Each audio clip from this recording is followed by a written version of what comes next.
Hello, everyone. I'm happy to see all of you today.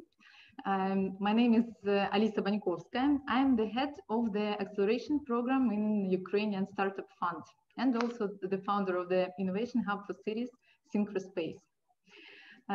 Due to the launch of our USF acceleration, we have a lot of news and announcements, and as a result, a huge number of questions from startups. We will start off with our announcements straight away, and we will answer your questions during all our roundtable. So just last week, we announced that 65 startups receive grants from the Ukrainian Startup Fund for acceleration and are to begin their training in acceleration program this spring. Let me remind you that USF finances the participation of promising startups in the programs of international and Ukrainian accelerators. And to make this possible, within 6 months, we have accredited 9 accelerators. 2 of them are Ukrainian and 7 international. Only those accelerators that meet the high standards of the fund have been accredited. In addition, among all the startups which submitted applications to the USF, the experts of fund selected about 250 promising startups that could apply for the USF acceleration grant. And now 65 of them have gone through the entire selection procedure, both from the fund and from the accelerators. They have already formed batches for participation in accredited acceleration programs USF, and they will begin their journey, like I said, this spring. So these are the first USF acceleration grants, but the first out of many to come. We build a system in which Ukrainian startups have all the necessary support, conditions and opportunities to become successful and prosperous global companies. As we were discussing with one of the speakers present today, the best ways to help Ukrainian startups figure out what acceleration is and what is its purpose. Choose a suitable acceleration program and learn how to achieve the desired growth and development of a startup. The idea to organize such online roundtables was born. From my experience of communicating with startups, I can say that oftentimes there is very little or practically no understanding in these matters. With this event, we are launching a series of online meetings with the heads of Ukrainian and international accelerators in order to shed light on the programs, to share first-hand experience, dispel myths, and answer all startups' questions. So, friends, we have an incredibly interesting topic today, and I'm sure extremely useful conversation awaiting us today. We will talk about startup acceleration, why apply and how to get the most out of it. I'm honored to introduce you to our roundtable speakers. Alexandra Balkova, Startup Wise Guys Program Managing Director. Being a program director at Startup Wise Guys, Alexandra has managed 60 early stage startups from more than 20 countries in the past 3 years. Previously was running investments for micro VC in her home country, Ukraine, currently developing a new acceleration program for sustainable startups. Hello, Alexandra. Hi, nice to see you. Nice to not, I actually don't see you, so nice to be here. Is it enough? Do you want me to share something else, or that's fine and we're going to a short round of? I will introduce each speaker and then we will start our conversation. Thank you. Okay, Don Hedge, Head of Demium Incubation Programs in Eastern Europe. Serial entrepreneur, 6 companies. ranging from investment consulting, SaaS, e-commerce to medical device. More than 25 years of management experience, 9 years as a startup coach and mentor, with competencies in lean strategy, GTM, unit economics, operations, pitching, etc. Hello, Don. Hi, thanks for having me. Steinar Hoel Korsmo, founder and president of Seed Forum Global, personally trained and presented 2,500 startups to investors in 50 countries. One of the world's most extensive networks of investors, entrepreneurs, and financial key persons. One of the world's best investor pitch trainers. Done 17 startups and 5 successful exits. Hello, Steinar. Hello, I'm very happy for your wonderful bragging. Thank you so much. Very nice to be here. Thank you for joining us. Dimitri Podoliev, founder and CEO of iHUB, hubs for startups and technology companies. He has strong expertise in entrepreneurship, startup, strategic planning, attracting venture capital, and private equity funds. Hello, Dimitri. Thanks for having me. Dear friends, I really appreciate your participation today. It is very valuable. Thank you very much. So I want to address my first question to Don Hedge. But first, given your Don initiative in organizing this event, I will be glad if you will co-moderate me today, if you Absolutely. don't mind. Yeah. Great. Don, what do you think? How do some startups succeed in Accelerator and some don't?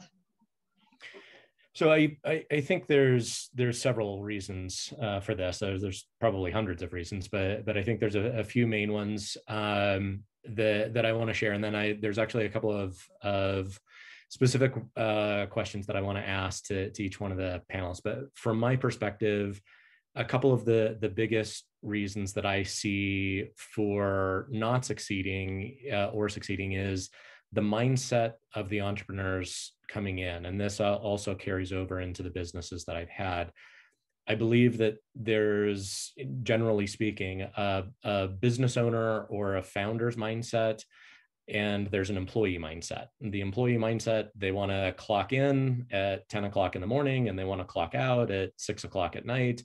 They don't want to work on the weekends. They treat running the startup like a job, and it has to be your lifestyle. If you have to not only be willing to, but also enjoy thinking about your project in the shower in the morning while you're driving in the car, Sunday evening, you're sitting with a notepad or you're typing on your laptop while you're engaging in, other things.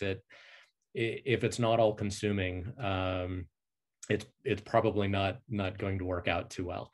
Also, the stage of the team and the stage of the incubator or the accelerator, and there's nuances between the different accelerators. Some of them are focused on very earlier stages. Some of them are focused more on later stages.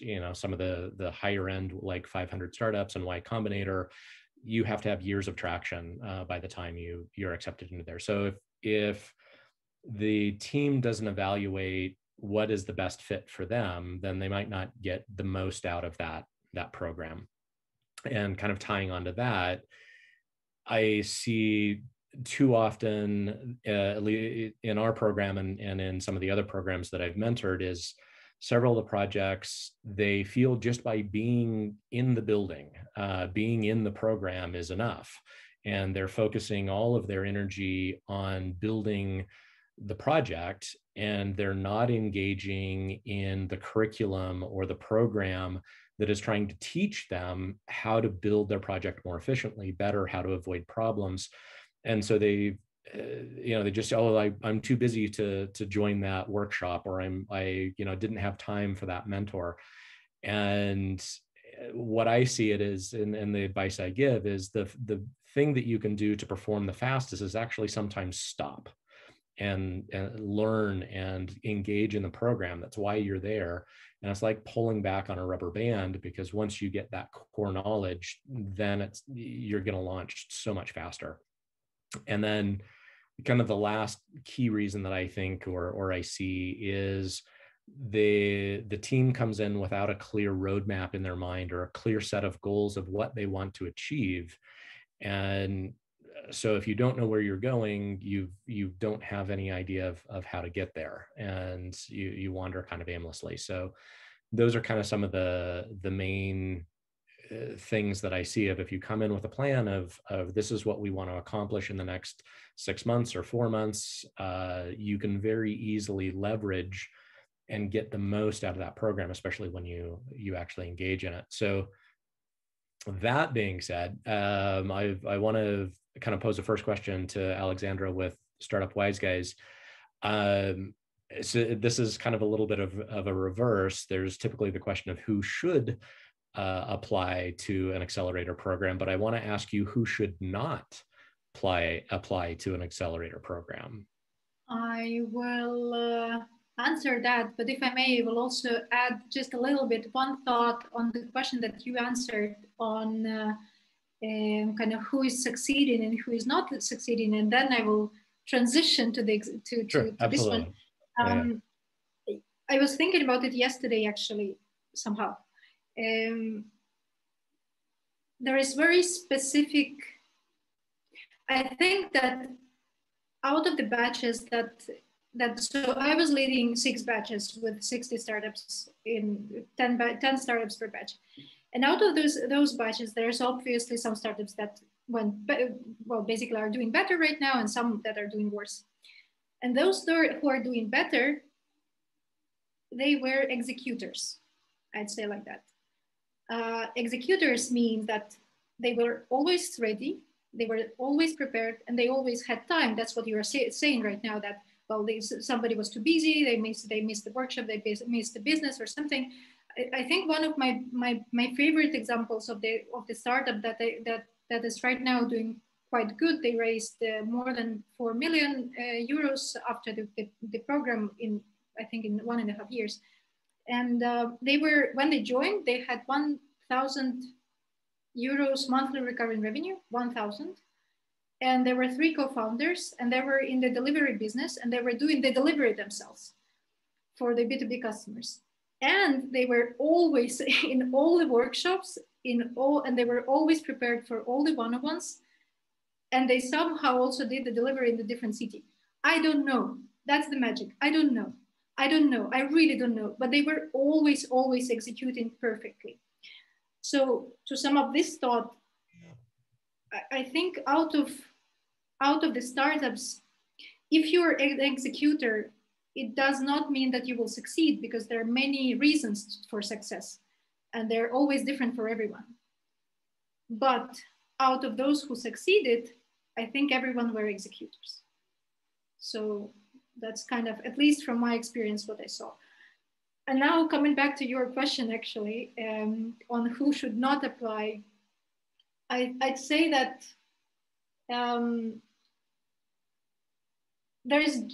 there's probably just one type of people that should not go. Everyone from the investors would know this as a not coachable teams.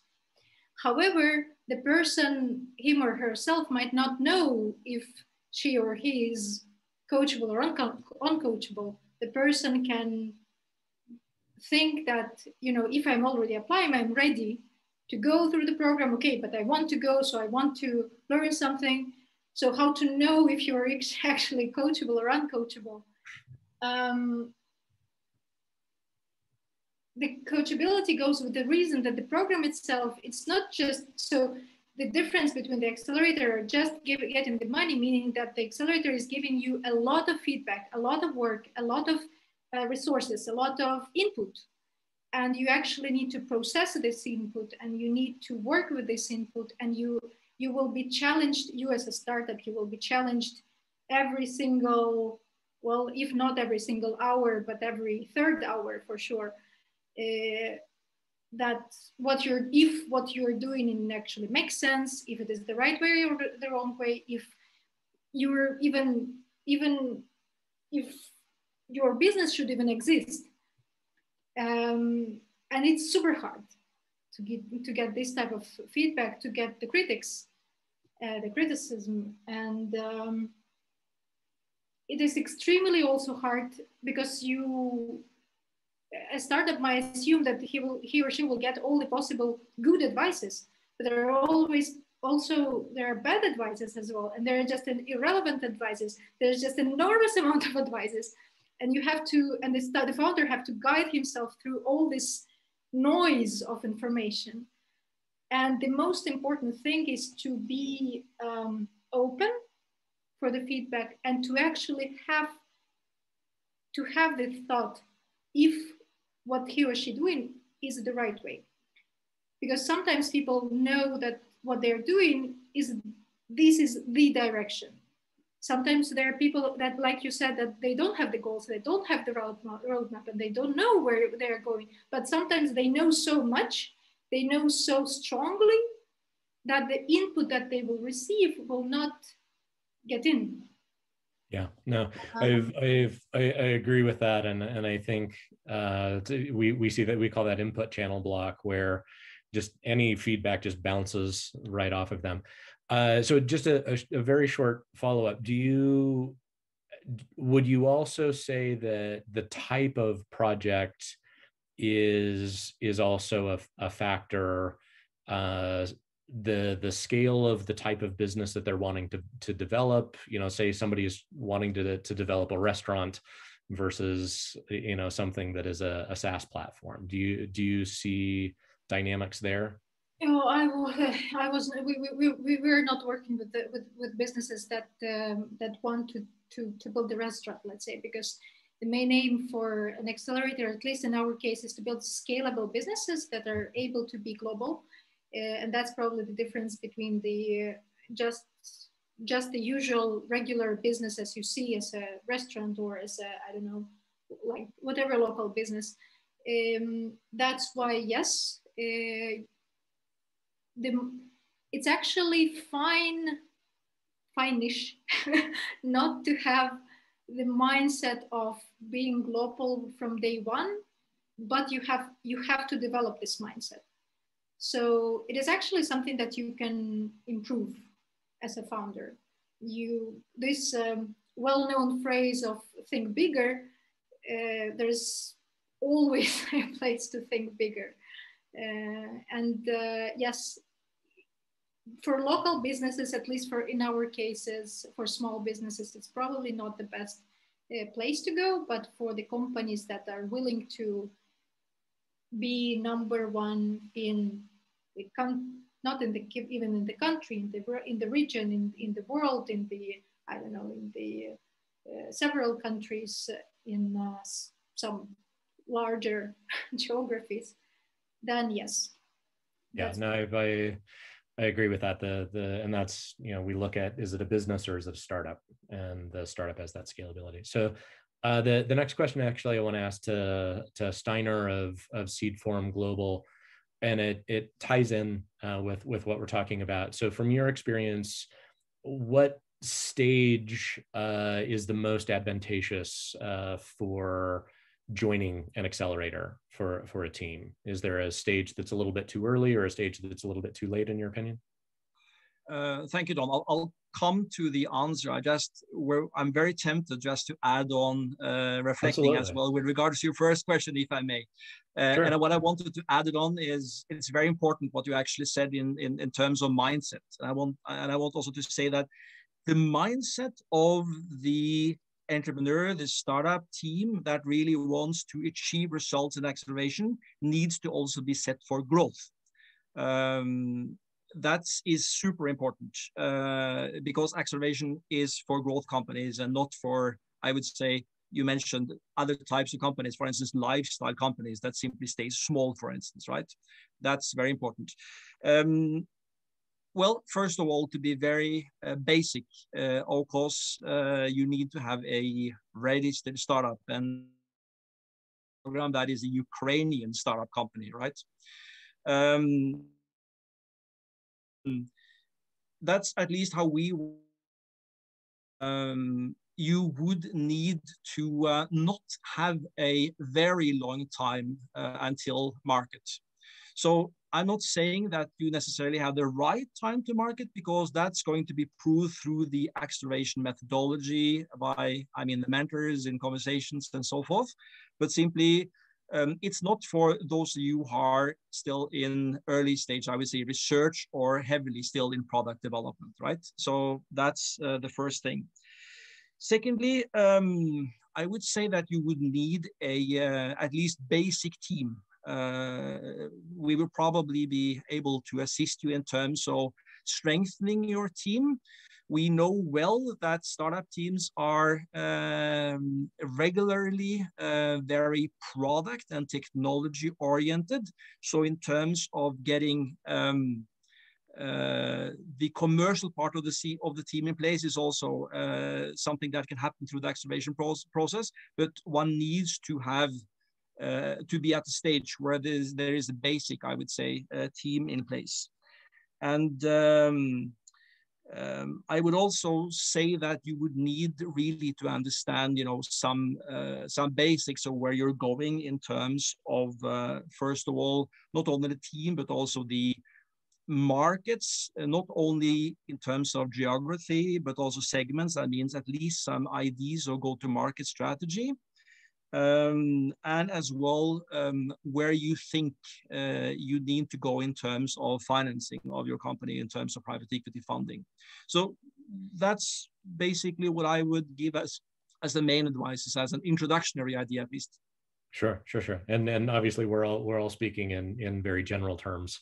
And I think we all recognize there's caveats and outliers that don't quite fit that we're not really discussing. So, okay, Dimitri, not to have you last, but Dimitri that's fine. I'm learning. I'm listening and learning. So likewise, if you want to comment on anything of the past, but one of the questions that was sent in that I felt would best line up with you is, so what goals are best achieved in accelerators by startups? So kind of setting an expectation for what an accelerator can do. Sure. Yeah. First of all, thanks a lot, you guys. I've been listening to Alexandra, to you, Don, and to Steinar, and I've been really focused, and I was really impressed with what you guys had to say. I think the main, it's both kind of the most important pitfall, but also the most important value that a startup can gain from most startup acceleration programs is, the opportunity to hear alternative viewpoints on your team, on your product, on your market strategy, because most of the entrepreneurs, and I've been in this kind of, you can imagine it as a whole, where you're kind of stuck, you're day to day, you're so busy all the time, you're focusing, you're so close to the product, you get fixated on many things where most cases you just don't have enough experience. So I'll give you a direct example from myself. I was always against advertising. I felt it was a waste of time, at least early on in startups, and many smart people said, well, you shouldn't advertise until you have a clear product market fit. And then you would ask yourself, oh, okay, fine, but how do I get some customers to prove or disprove that I have a product market fit? You try various hacking ways, and it's so hard. And sometimes it's just maybe easier to, spend $1,000 in Google AdWords and get those customers and get the answer that you need. So, in my direct case, it took a conversation with another entrepreneur that I trust, that I know has experience, and he's also going to be one of our mentors. And he just shared his experience from his own business, where he was also at an early stage, and he said that actually helped us build, early stage customers, prove there is a product market fit, and then we slowly started to diversify, not just spend money on advertising. That was our only channel of new customer acquisition, but we started growing other channels. So this is just one example where a startup entrepreneur is always so busy, and you're so focused on one particular thing You need mentors, you need people who you trust, who have experience in many other fields to just get you out of this hole and present you with another view. And then the other important thing that a startup entrepreneur should have, and this comes back to what you said earlier, Don, is, everybody can hear, obviously there are people listening to us, they can hear what we have to say, but not a lot of people listen. You have to learn how to listen. And you have to learn how to listen to other people's experiences and try to apply those to your unique situation.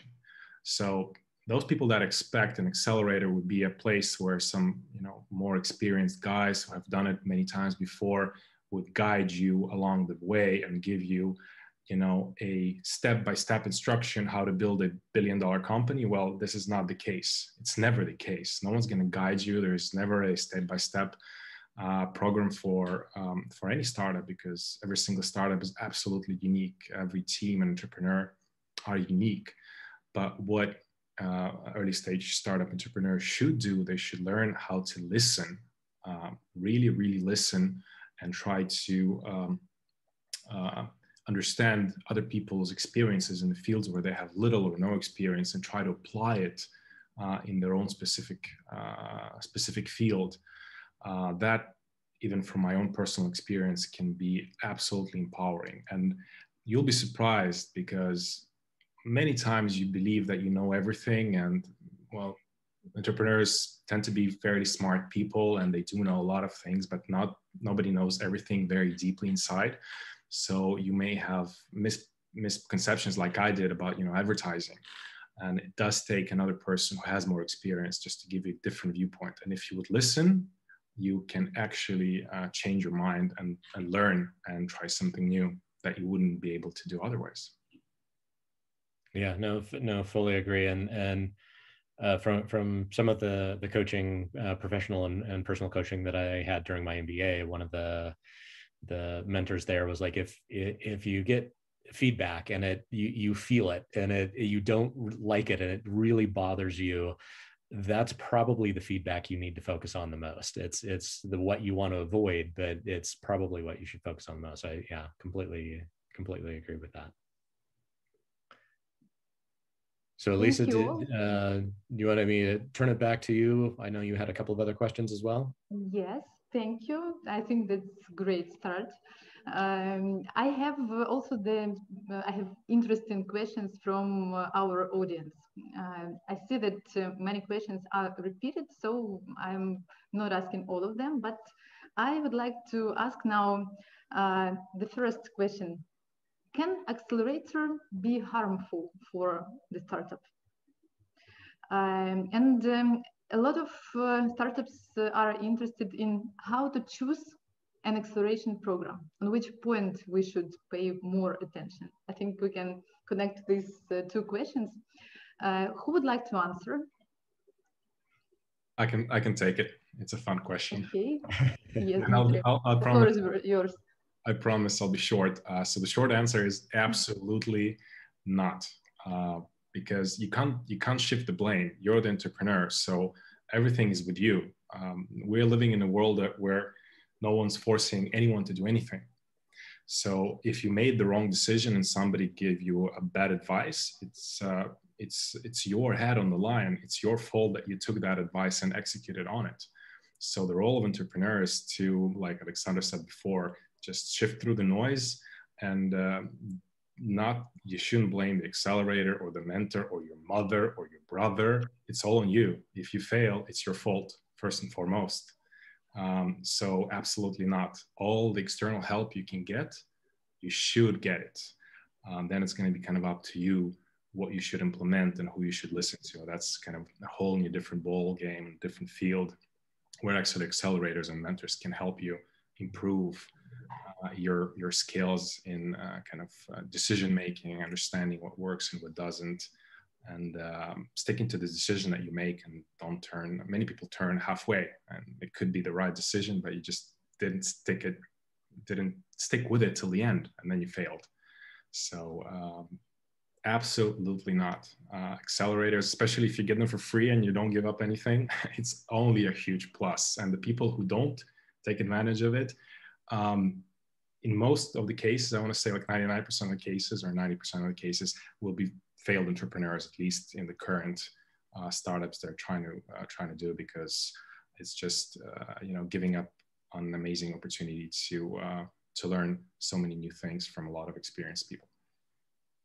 And I want to jump in because it was a very used word in that response, which I agree with. But failure and startups, they're inherently and intrinsically linked. There's a saying of you either succeed or you learn, and that's doing tests, and some are successful and some are failures, and you have to accept that as part of the journey. And as you're making decisions and as you're doing those tests, critical failures are and what the learning failures are, and what to expect. So I agree in that I don't think that necessarily harm, as long as the entrepreneur is willing to engage with the program, use it, leverage it. Like I said, if they come in and they just expect that the program is going to do that, just being there is enough, then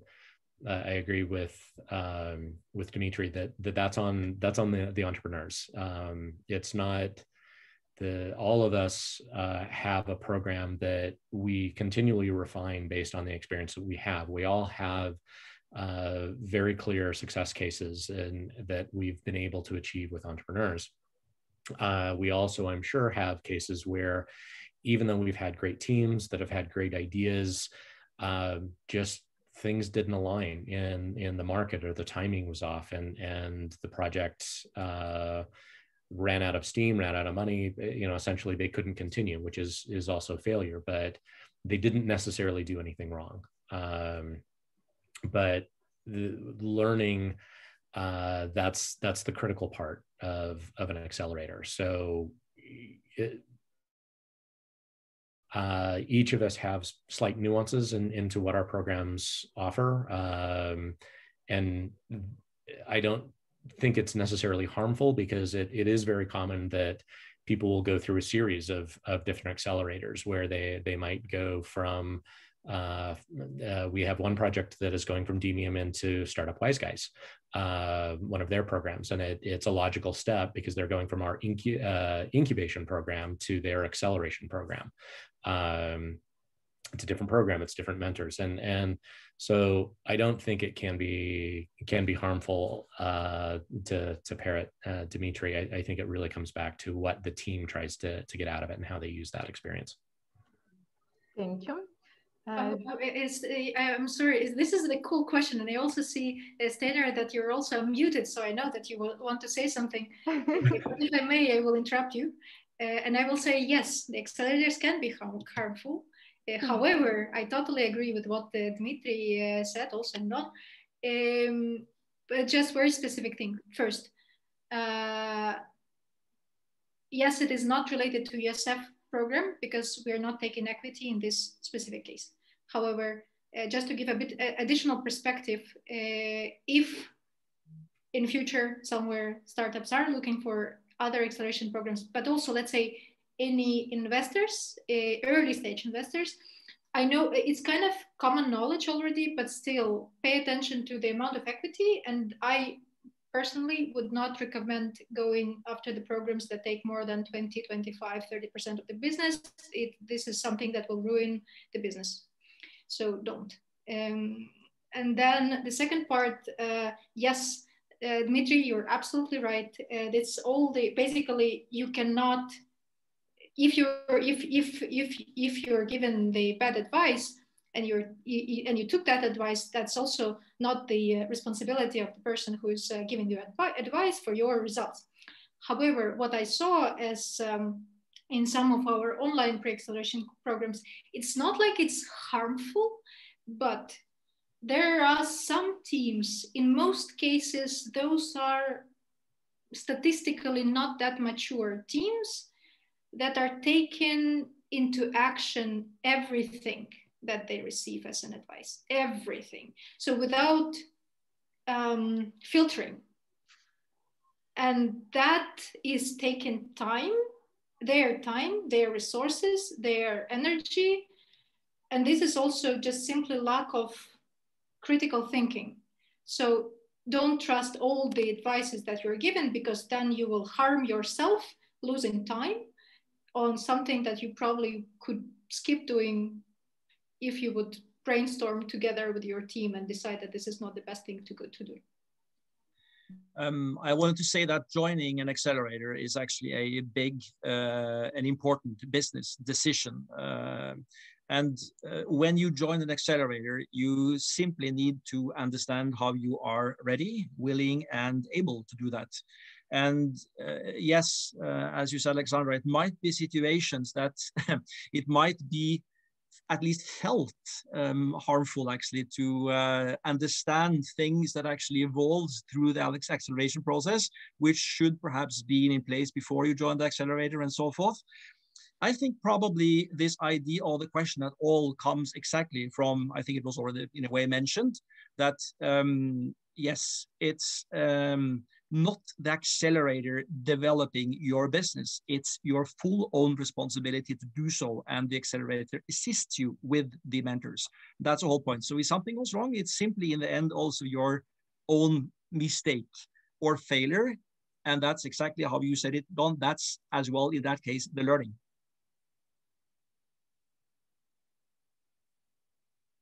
Thank you very much for your answers. Now I have a question for all speakers again. What are the main acceleration myths you see? Expectation versus reality. Let's dispel these myths, both from the side of the startups and from the side of the accelerators.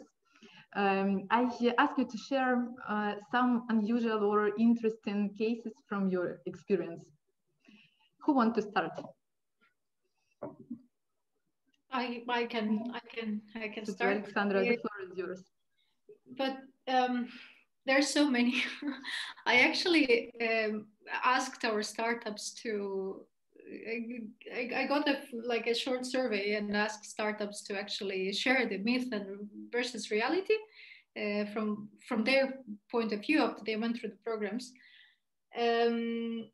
So there are too many. I'm super happy to provide you all the list of after, but let me try, at least try to point out the ones that I also see that are the most common, let's say.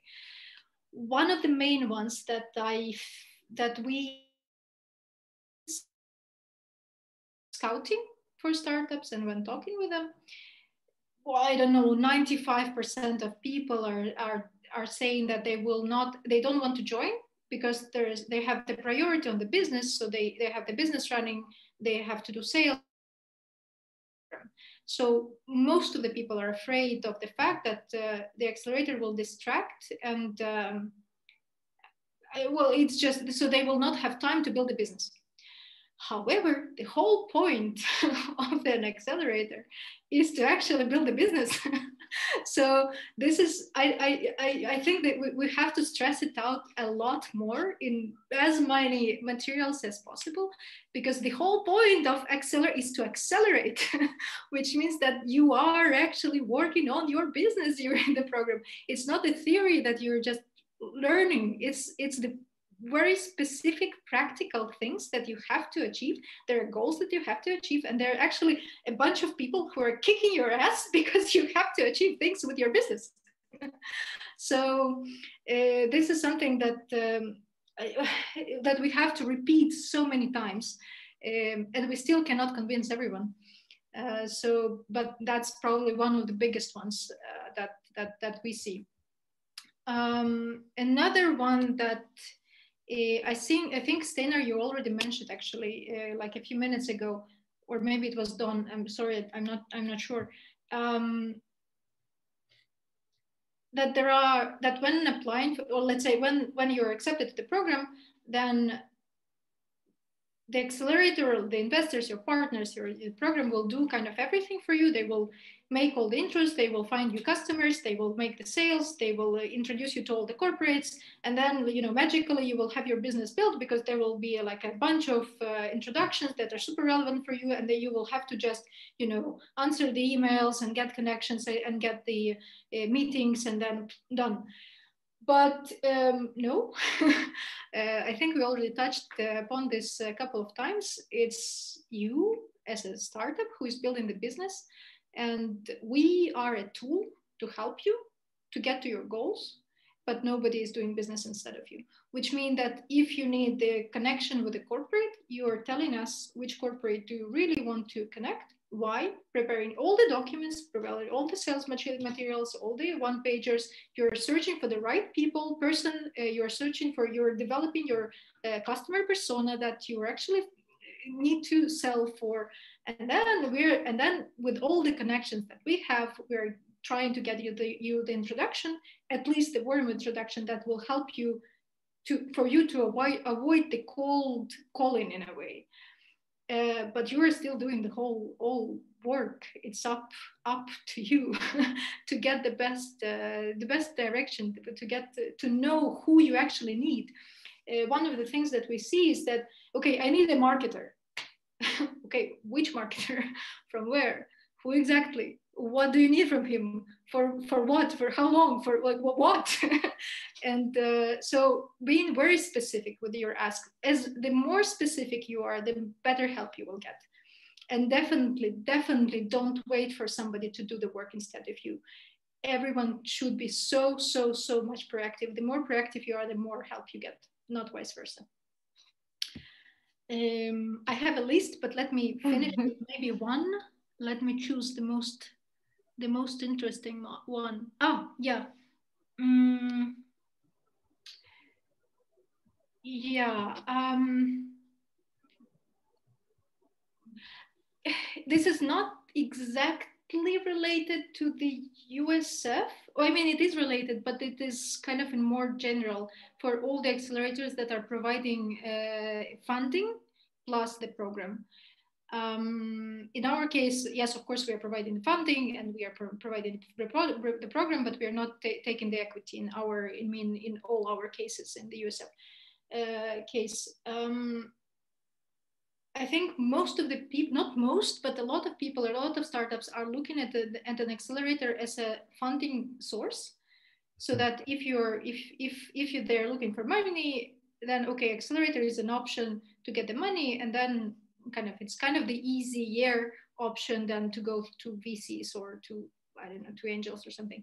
However, we're not providing the large amount of investments because the money is just a nice benefit. It's just, well, that's a bonus to the value that the program is giving. So it's kind of, if you need the money, then you're going directly to, I don't know, venture capitalists, to angels, to whoever is giving you money, but not giving you the time. If you need the knowledge, if you need feedback, if you need to work, if you need the energy, if you need to learn from different entrepreneurs as well, then you're going to the programs, to the accelerators. Thank you, Alexandra. I think we start now the interesting tradition to share such myths. Who want to continue with myths? And I can probably take the word and just mention at least 2 or maybe even 3 misconceptions. I mean, reality versus, thinking. And I think, first of all, that many misconceptions that an accelerator are technical consultants that can actually assist you in completing your products or service, whatever it is, right? An accelerator are no technical consultants. We are mentors, and we help you to boost your business concept.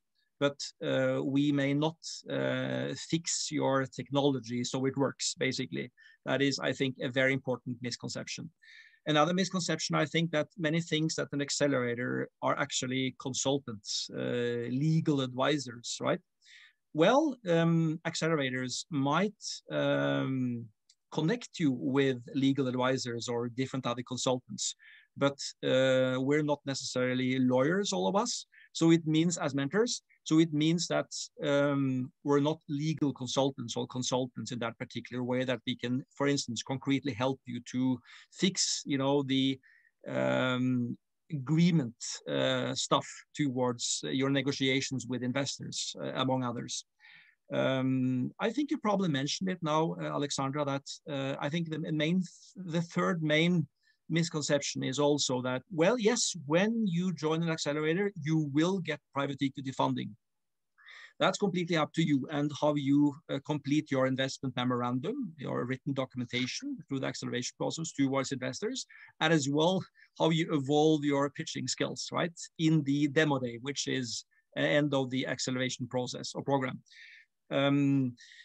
Yes, we in Seed for Global, we are, I understand now, in equal situation as you in Wise Guys. We're not providing direct equity investment as part of the program in cooperation with USF, but of course that's exactly why we provide private equity tools, right, to access private equity funding. So it's about accessing it, but there is no automation, there is no automatics that you actually will have funding as being a part of the accelerator. That's up to you.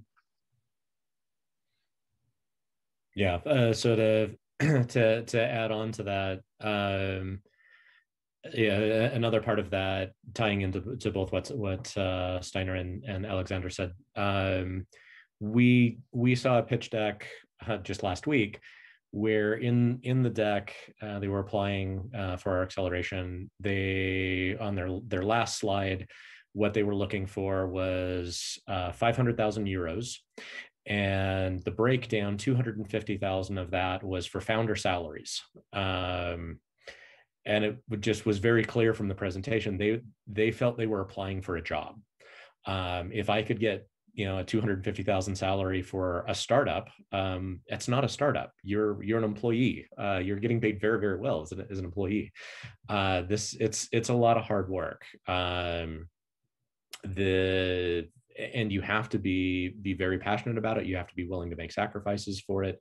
And again, joining the program, where I think with all of us, we're not taking equity as part of the acceleration program. We do, at least in Demium, have an internal funding partner that we will connect you with. But like Steinar said, there's no guarantee. It is completely up to you. One of the other myths that when he said that I wanted to add on to is, your idea is not that great. You might think it's the most amazing thing ever, but it's really not. And it's not intellectual property. And so when we have projects that come in and they're like, well, I want the mentor to sign an NDA because our idea is so amazing that if we talk about it at all, that we're going to lose something. And that is not the case. Put your idea on the front page of any Facebook post. Nobody else is, it's not the idea, it's the execution, it's the way you go about it. The idea is really not that sacred. So they need to be willing to come in, like Alexandra said, do the work. We're going to connect you. We're not the technical experts. And Demium, we do provide legal advice for when you're incorporating, for when you're talking to investors. But like Steinar said, for your client negotiations and for the product that you're working on, those things that's not what we're there for. We're not there to provide the technical expertise for that specific part or the legal advice for that specific part. That is very much on the project, and the incubator is not, or the accelerator is not going to do that for you. We are going to teach you how to run the business. We are going to teach you how to scale the business. We are going to kind of put the bumper guards to help you develop the business. And if you get a little too far left and a little too far right, we're going to try to steer you in the right direction.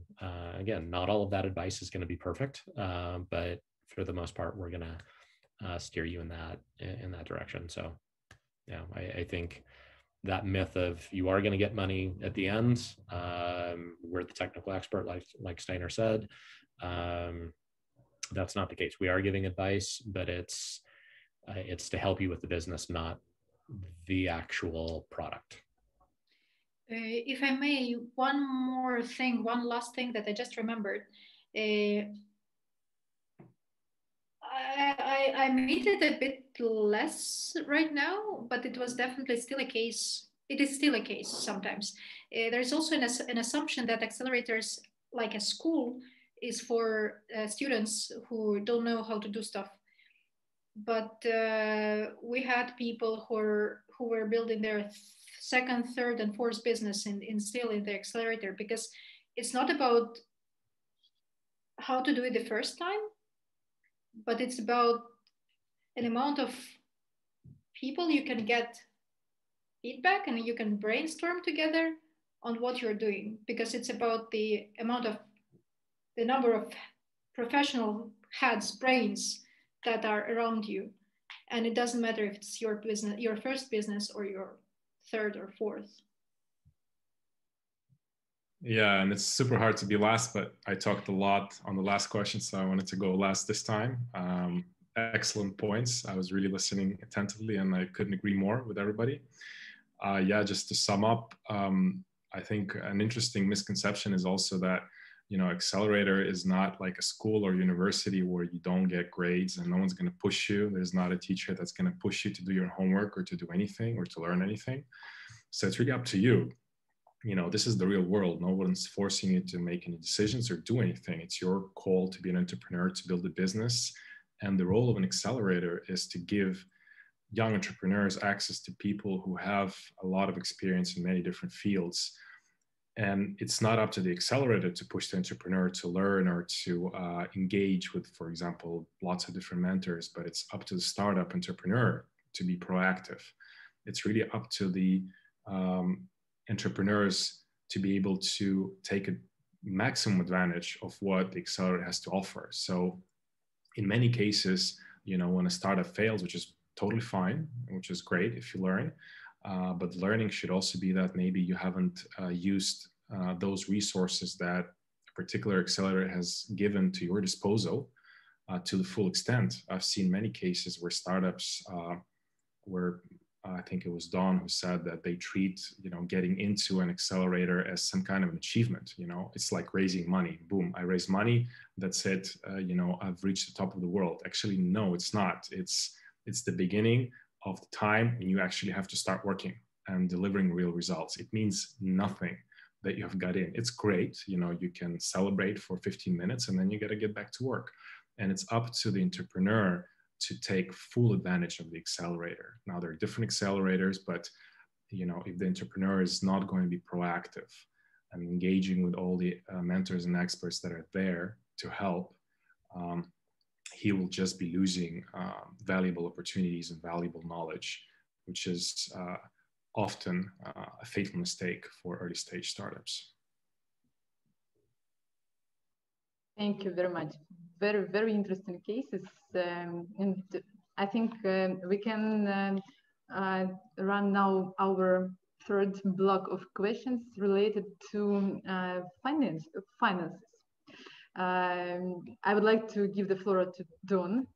Don, please. Sure. So there was two questions that I know through the registration for this event that were set in that I felt they're kind of two parts of the same question. But the first one was, how important is it for an accelerator to include access to private equity tools? And the second question is comparing accelerators to VCs, to angels, to grants, to bootstraps and friends, family, and fools. Which is appropriate for which stage. So from my experience, not only as the head of programs for Demium, but also as a founder that has gone out and struggled with raising funds for an investor-backed startup, as well as the startups that I've bootstrapped previously. Funding, in my opinion, at least access to it, is a critical component for an incubator. When you are at least the CEO of a startup and you're getting to that point where you need funds, large funds, you're going to spend more than 50% of your time in most cases raising funds. So the question of comparing VCs to grants to bootstrapping, it's those to me, it's what stage do you take advantage of those? And if you are seeking growth, if you are seeking to be a global company and raise 100 million in revenue, then you're going to start out with bootstrapping and with friends, family, and fools to get that early traction, to do your validation, maybe to get your MVP. And once you have something reasonably tangible, then either angels and or accelerators, those two, I think you could kind of flip or add together. And then once you go through that, then you're hopefully ready to be connected to VCs, and then that's your pre-seed round, your seed round, and so it's kind of a chain or a series that you go through. But when you are trying to get in contact with those angels or those VCs, it's incredibly hard. You are going to go, at least pre-COVID, to every single event that you can possibly go to try to meet investors. You're sending out constant emails and you're just burning up a lot of time, meaning you're not spending that time working on the project. So that's one of the benefits of an accelerator, is we have relationships with a lot of venture capital companies, with angel investors. In the case of Demium, we also have our own internal fund, and we make that easier. We're not going to do it for you, but we make that so much easier so you can focus more on the project that you're working on. So I feel that's going to be a fairly universal answer between all of us. I want to ask questions to each of the different panelists. Obviously, if you want to add something onto that or have a different opinion, please add. But we just gave examples of myths. I think it'd be really interesting to ask an example of an ideal case for your particular program. So since we have slight differences between our different programs, what is kind of the ideal path? And I'll start with Steinar, so that we're kind of going in a different order here. So for Seed Foundation, what is an ideal case for you guys? Well, first of all, Don, you said that access to private equity tools is a critical component. For us, it's an absolutely critical component. That's basically where the Seed Forum Accelerator program comes from during the period of the last 20 years. It comes as well from my personal experience as an entrepreneur with quite a few startups and quite a few exits during the years. The idea is with the mindset, and that's what we mentioned earlier today, is basically also with regards to the mindset to create growth companies, right? Not just small things that stay small as lifestyle companies. That's what acceleration is all about, right? So in that aspect, to create growth, you need private equity funding. And of course, these days, we have digital opportunities arising in new level of tools. And when I speak with regards to Seed Forum Global, those tools are what we also implement as part as well of the program we have in cooperation with USF, right? That comes to basic digital matchmaking worldwide and other things. Let me say that the accelerator is not a competitor, right, to other financial private equity sources, as you mentioned, on like VCs, seed funds, angel networks, even thinking about opportunities to have grants. We're aligning with those, and that's exactly how the accelerator might works to actually increase the opportunities for the participants actually towards those particular private equity funding resources. That's simply how it works. Again, there are differences because then some of us invests in the startups, some doesn't, are pure educational. So it's a little bit of difference. But those of us who are, for instance, at least in the cooperation with USF, pure educational, right? Then we add on exactly those private equity investment tools to databases, private equity, to business agent networks and so forth, not necessarily only in Ukraine, right?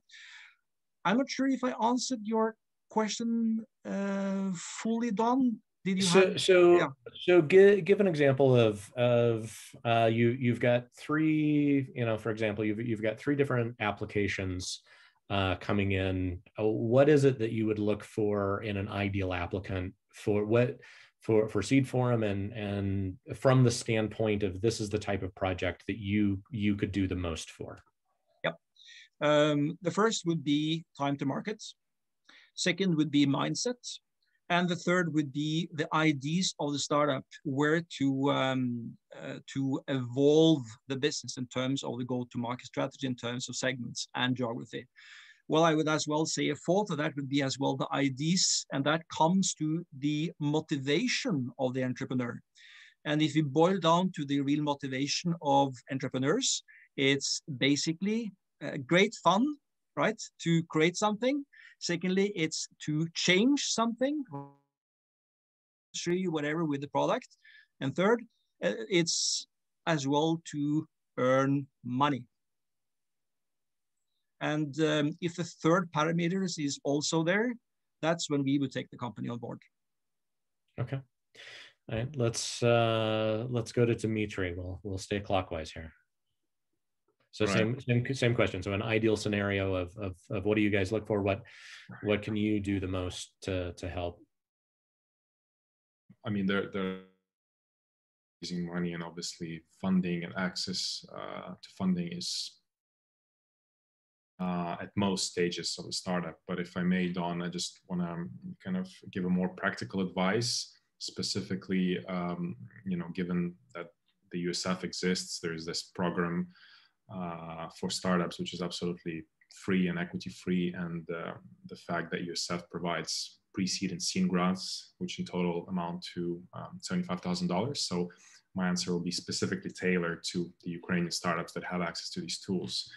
So what I would kind of advise and stress is that Triple F is great, friends, family, and fools, but sometimes you just don't have the family or the friends with any kind of money. So the first step would be, of course, getting a good team together.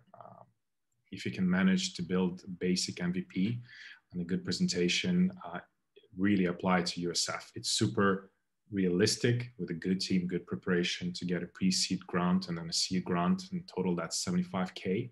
That's dollars. That could, give you a runway of 6 to 12 months. In 6 to 12 months, with a good founding team, you can actually hire in Ukraine to build a fairly decent, fairly, workable product. You could probably get to a stage where you have some kind of product market fit. Go to an accelerator. Make sure you make as little mistakes as possible during these 6 to 12 months. And then use those connections to investors and high net worth individuals and entrepreneurs that each of the 9 accelerators, which were accredited by USF, will give you, and they will give you if you're proactive. And those people, those mentors in the acceleration program, they will spend time with you, and they will actually get to know the team and the product. And in a busy world, where there's so many opportunities, the biggest challenge of for example, angels, if we're aiming towards the end of the 12 months period, or maybe you can get a little bit of a longer runway to raise, for example, an angel round of $500,000, you really need like 3 or 4 angels to do that, maybe even 2 angels. Then it's those mentors that will give you very valuable introductions to people who will potentially be able to invest. And your goal as an early stage startup, and I'm sure for the vast majority of the startups that are participating in these acceleration programs, the goal is to raise maybe $300,000, $500,000, maybe some of them a few, a little bit more. But I would put, $500,000 is a pretty good ballpark where you're aiming to get to. So this is the kind of the path that I would advise. And again, it's the connections with mentors in each of your acceleration programs, and the network that they have will, if you are fairly hardworking and you have some luck and you get to build a pretty good team, the chances of raising, like I said, about $500,000 are pretty good. I think all of the programs that were, to my knowledge, all of the programs that were vetted by USF, have extensive networks both across Europe and the US. So it's really kind of up to the startups. And thanks to the 75K that USF provides, it's really doable. You know, before USF and these grants, I've seen many cases, and literally, I mean, you're not always in a position where you have co-founders that can code, make design, and sometimes you just need to pay Google or Facebook for, you know, advertising to get some early stage customers, and well, that takes money. With these USF grants, it's totally doable. It's totally doable these days. So this is the kind of path that I would advise, if not all, but to the vast majority of the startups that are taking part in these programs. So, Alexandra, kind of same question through Startup Wise Guys, kind of an ideal case, or where you feel you can, what types of projects or where you feel you can do the most? Yep. First, we're B2B. This is one thing that not everyone keep in mind when applying. We do not accelerate B2C startups. Our focus is B2B, and this is the case. And then we have kind of slightly different focuses on, you're in the USF program and you're in our usual program here, let's say. So for the USF program, it's enough to have, to be a B2B startup with, let's say, validated idea. What does it mean, validated? But of course, if they already received the grant, which means that they're already kind of a fit, because basically USF got the selection instead of us, like we do without having a USF when searching through applications. Validated idea, meaning that we will probably not. It will probably be too early for us to help when the founders have not even talked to the market yet. So if there is this concept of something brilliant, and this is an idea that I want you to sign an NDA with, like you mentioned, then it's a no. So there should be, they have to do the work themselves, the background work that actually doesn't need any funding to have the research and to have the market validation. To have at least some feedback. And this is already enough for the USF program. And also, yes, it cannot be the local business. It has to be a company with, of course, the Ukrainian presence, but the global mindset, the global scalability potential, so the market potential. For the regular program that we have, it's kind of almost similar, except for that we are taking kind of slightly later stages. So we need, for our usual investment-based and equity-based program, we need already early traction and kind of readiness to scale. Okay, so going last and answering the same question, at least from Demium's perspective, is we started about 8 years ago as an incubator, and actually the core DNA of that incubation was pre-team, pre-idea. So it was bringing in entrepreneurs that just want to build something, but they don't know what, and they don't know with who. And then we connect them with the team, connect them with ideas. So incubation is something that Demium has done for quite some time. Our acceleration program is obviously taking in projects that like you said, Alexandra, they've got some sort of validation in the market. Maybe they've just simply done some smoke testing, or potentially they even already have some revenue, and that's where they don't fit into our incubation program.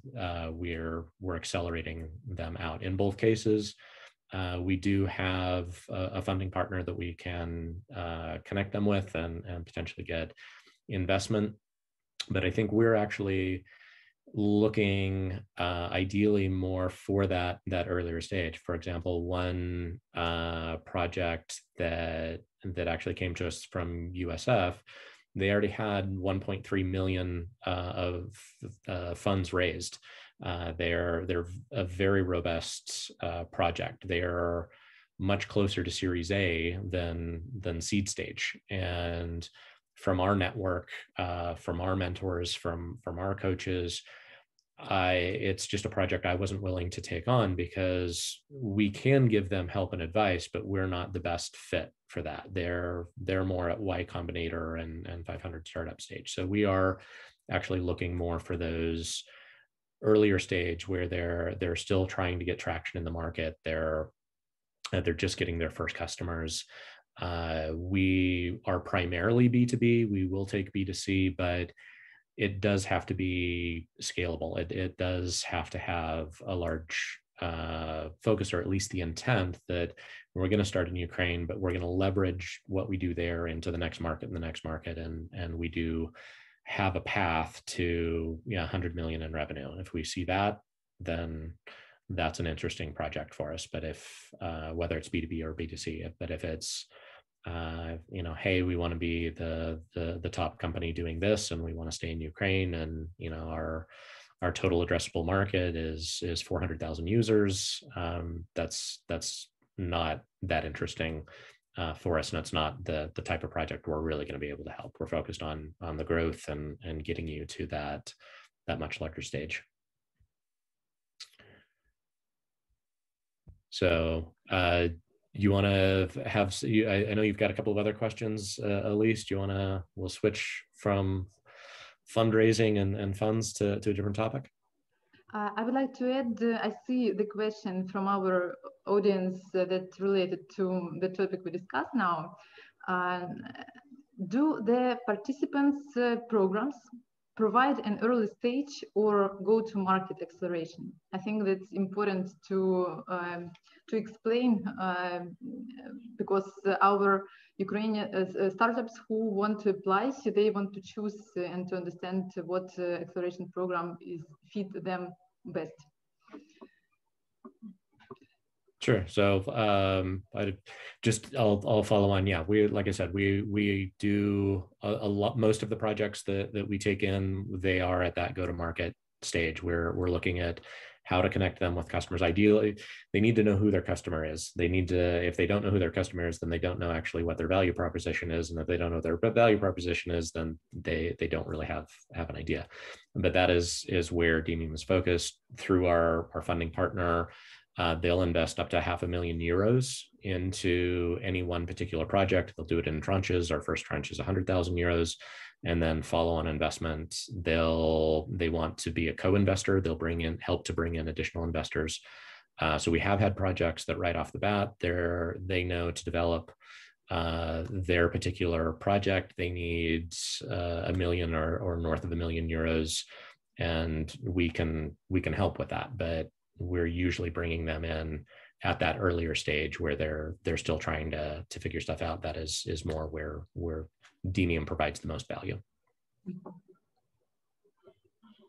Thank you. Do you want to add anything to this question? Maybe Steinar, Alexa. Steinar, you want? I can probably add, I already mentioned that one of our main criteria is actually the time to market or go to market situation, right?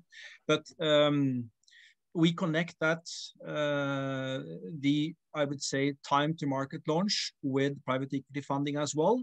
But for us, it's very important early stage to understand where is that respective market. Is it only a concept that works for the Ukrainian market, or does it work for international markets, and which ones? And most thinks probably, well, the big thing is the US. Well, obviously, the US is the biggest market in the world. We may assist as well with 4 destinations in the US. But there is also an opportunity, and we've seen that now during the conversation we've had with the startups for the first batch in cooperation with USF, that there is also a very interesting demand among Ukrainian startups for other parts of the world, not only Europe. It could be Southeast Asia, it could be Africa, very emerging markets and so forth. That's exactly where we may be able to assist with more than 40 dots around the world. Yeah, I can say that from our side, I think like the sweet spot, the ideal startup would be, of course, it varies between a B2B and a B2C company, but I'll make an example in a B2C company that you have a product, you may have some early stage customers, and by customers, I mean paying customers. Say you have maybe 10 or 20 paying customers. Of course, in terms of revenue, it's still nothing. But you have some kind of an idea of a product, you have some customers, and your goal is, okay, so how do we start growing, and how do we scale these 10 customers to 1,000 customers? Because when you get to 1,000 customers, then you can actually be much more confident that you have a pretty good product market fit. You understand your CAC, you understand your CAC, customer acquisition, cost of customer acquisition, and LTV, which is the lifetime value. And then you can start working out on various customer acquisition strategies. So this is the kind of the sweet spot, because with 10 customers, where 3 of them are your friends, it's super hard to raise like $500,000 of pre-seed round. But once you get to 1,000 customers, then your revenue starts to look nicer. It could be in $5,000 or $10,000 MRR, and that puts you kind of in a nice sweet spot for a nice pre-seed round in the range of about $500,000. So this is the area where we like to focus and contribute most. And Alexandra? Yeah, I think I a bit lost. The question was if we are helping with the go-to-market strategy, right? That was the initial question. So if they're at that stage, if they're needing help with how do we go to market, how do we develop that, is that help, is that kind of your a core part of the program, or is that too early for the program? Yeah, thank you so much. Basically, the answer is yes and no. Why no? Because right now, specifically for your, so it is a yes for our regular program that we have, the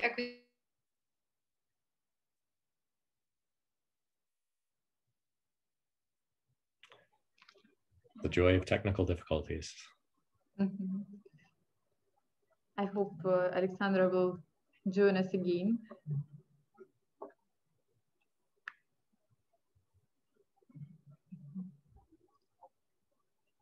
Okay, I think we can return to the answer of Alexandra when she will return to us. Would you like Don to ask the next question, or do you have more questions about? Those are the questions that I had. I know you've received a few more during while we've been speaking, so I think it'd be good to ask a few more from the live audience. Yeah. Okay. Thank you. Thank you very much. That's I think that's incredible, and we have learned a lot today, and managed to cover so many topics during this this hour. Lastly, I would like to ask you one more question from our audience. You described your ideal case from the question of Don, and a lot of startups asks about investments. And can you describe your ideal company founder profile you want to invest in? So Dimitri or Steinar, you want to go first on that? Yeah, I can jump on. Well, it's a very interesting question, because I think every single founder is absolutely unique and individual. But I think some of the key things that I would look for and I would love to have in a founder or a group of founders is the type of people that are always hungry to learn.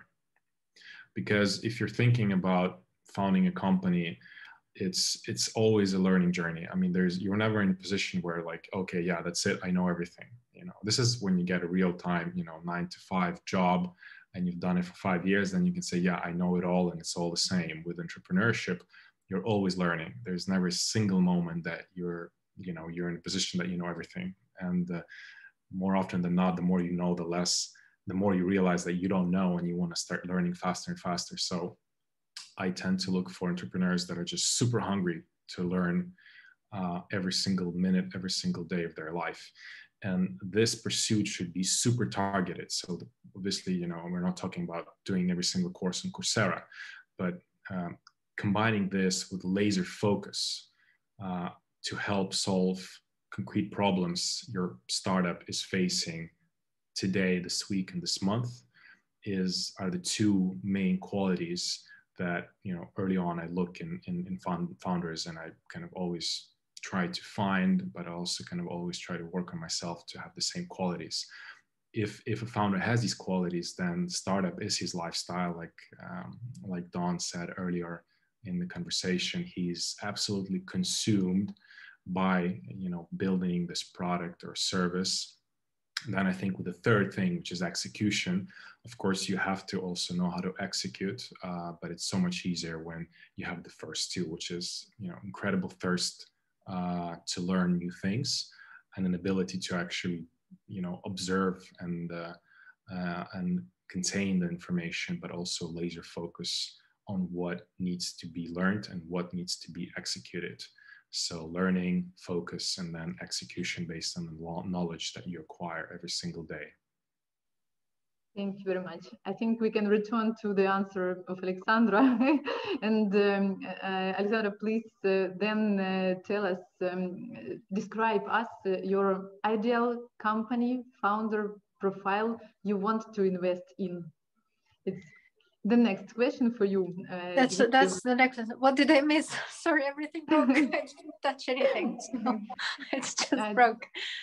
So the ideal found. Let me finish probably the one that I was answering, because I finished at the part no, that it's not. That's no, it's not what I wanted to finish on. Yes, we're waiting for your answer. But basically, long story short is that the no part goes from the reason that the whole program is built around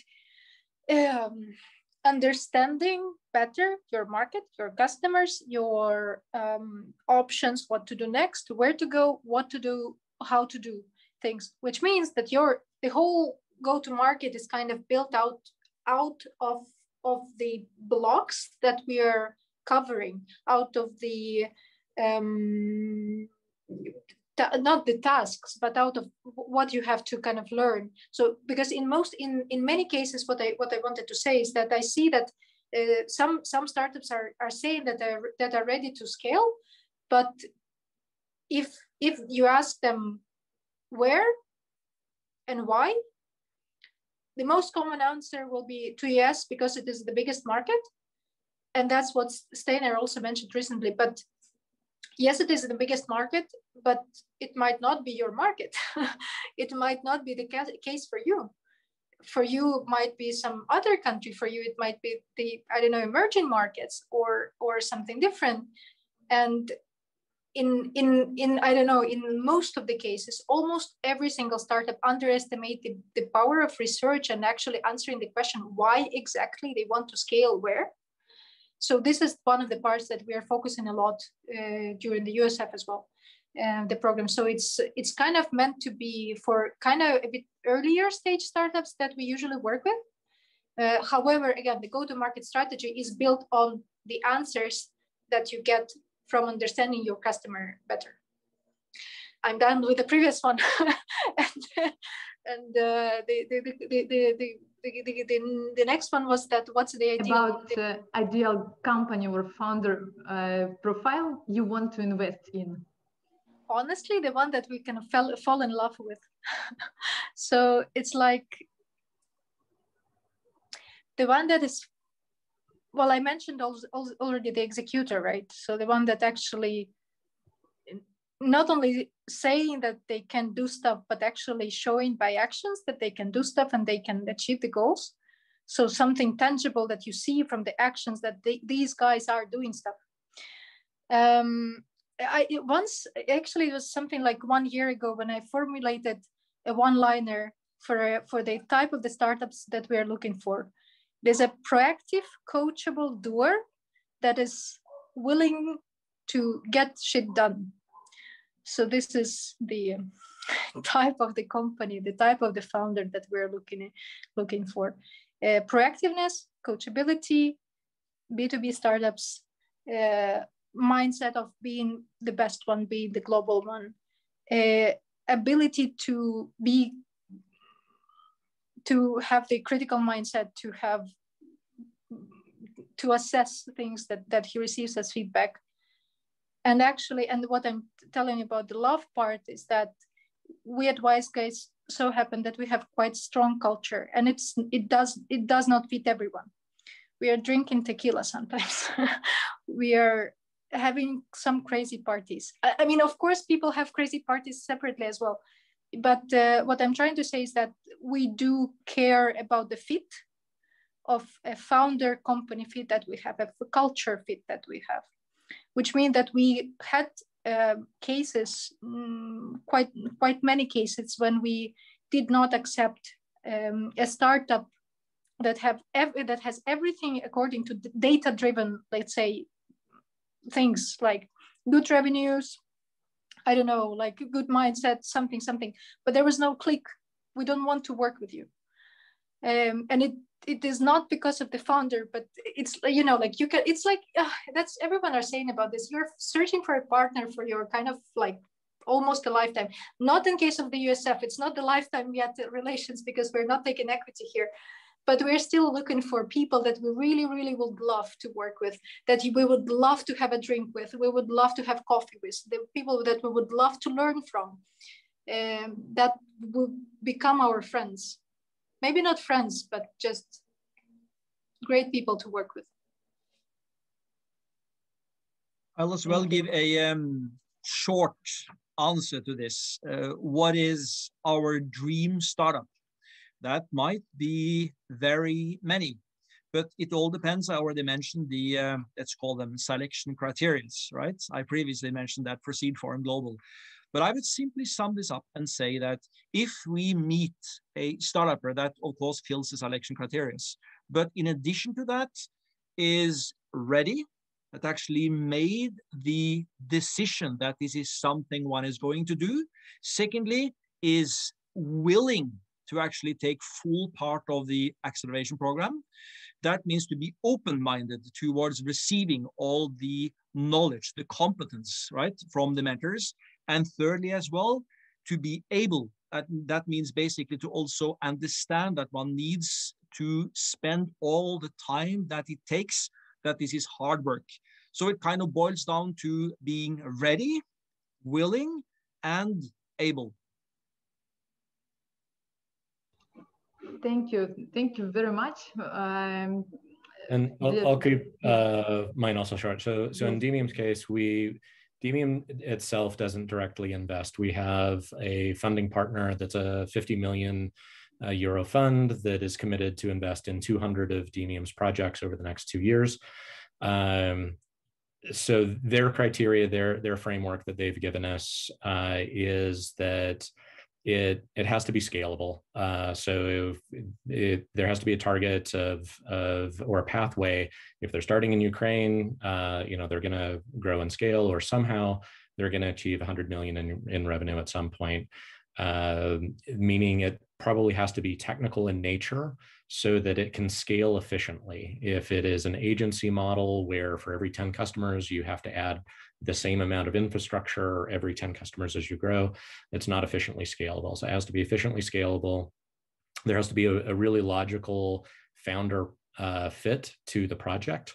The example of this is most skills are transferable. Probably 70–80% of skills are transferable. But if you had a pilot that wants to become a chef, you probably wouldn't have any issue eating the food cooked by a pilot, but you would probably be very concerned flying in a plane where it's a chef that is trying to fly the plane. So there has to be a fit to that where it's logical for this team with this idea. And then with that, that's a very simple framework. Also, is it geographically logical? Does it make sense that this project, like Alexandra said, is in this market, or this is their strategy? Because we've had several that they want to go to the US, they want to launch in the US, but all of their validation, all of their resources are in Ukraine. So we want them to actually start in Ukraine first and then transition into a US market. So that has to be logical. So we have a pretty clear framework on the investment strategy of our partner. So it's pretty easy to answer that question for us. Thank you. Thank you, John. Thank you all. Dear friends, I really like our format. It was great, and I'm sure that we will definitely continue such roundtables. Thank you very much to our guests, our speakers of the roundtable, for your openness and willingness to share. It is so important to get information firsthand. Thanks to our viewers for your attention, for your activity and questions. We are waiting for your applications to the Ukrainian Startup Fund. And please choose the programs carefully. And you know, we are all in the same boat with you. Yes, together we develop our startup ecosystem in Ukraine, and the speed of our movement depends on our well-coordinated interaction. So let's not waste our time. We definitely need acceleration. So thank you very much. See you. Thank you for having us, Elise. Thank you very much. Thank you. Thank you. Ciao.